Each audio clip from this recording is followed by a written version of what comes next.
So, this video is about the media blackout that the Bank of New York leveled against me and the secret societies leveled against me. And just in case anybody doesn't believe it, I'm going to put it really into perspective for you right now. So, when my mom died, I became the heir to these huge estates, one of the heirs, me and my brothers. And when I tried to go take the Bank of New York to court for the partial accounting, we're talking about millions of dollars here. We're talking about maybe the bank owes me hundreds of millions of dollars. Not maybe, definitely. Now, how is it that a dead dog in the road is more important than me on CNN or in the Sinclair Media Group or Rupert Murdoch or whoever? How is it that the Bank of New York was able to keep my multi-million-dollar case out of the news, and even after emailing all the different news outlets with my information, they still wouldn't get in contact with me? Okay, you could just say, oh yeah, I'm not important enough for anybody to give a shit about. Okay, alright, hold on, just 1 minute though. I've been traveling this world for so long. I've traveled through all these countries that everybody in our countries told me was dangerous. Mexico's dangerous.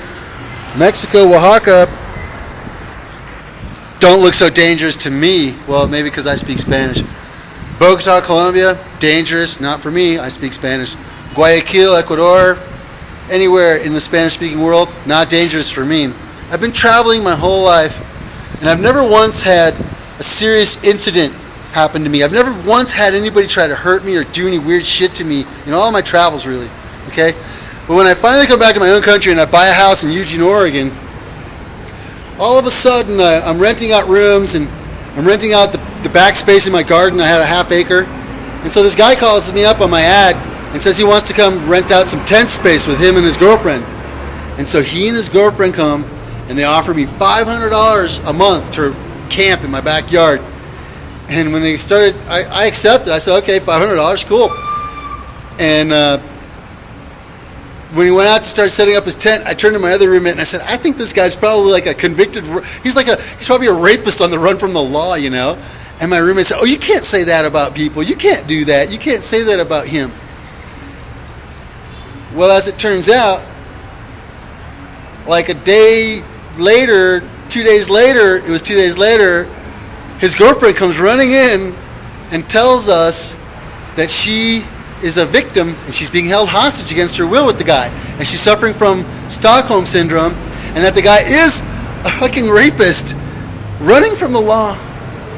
And so I had to call the federal marshals to my house, state of Oregon, local police, every single law enforcement agency swooped down on my house when I called to get this rapist arrested and put in jail for 26 years to life. Now, what's even crazier is that the media didn't show up. Here I was, a hero. I saved a woman from a hostage situation, a hostage crisis on my land, my own land in Eugene, Oregon. Out of all the years of traveling, nothing ever happened. And I go home to my own country, buy my own land, and I have a hostage situation with a fucking convicted rapist running from the law. And they say, took him away for 26 years of life. But the media never showed up. Once again, how did that happen? Because of a media blackout against me, because of who I am and how much money the system owes me and how the secret societies don't like my politics, so they tried to blacklist me and fuck with me my whole damn life. Now, you don't believe it? Try me. Any one of you who kept fucking with me all these years, whether your name is Chris Lilligard, whether your name is Sarah Lilligard, whether your name is Ty Alavizos, Greg Alavizos, whether your name is whoever else in my freaking life, I don't give a shit about you anymore. Y'all tried to fuck with me so damn bad. And Chris Lagno and Carol Noel and whoever at the Bank of New York and Jory Zimmerman and Joan Drake and Joan Goodhart and any of these other people, y'all conspired against me my whole damn life to try to keep me in the dark and try to keep me poor. And guess what? Fuck you for trying to put that bullshit on me. We'll see who's a dead dog lying in the road pretty soon, motherfuckers. That's right, straight up off the hook.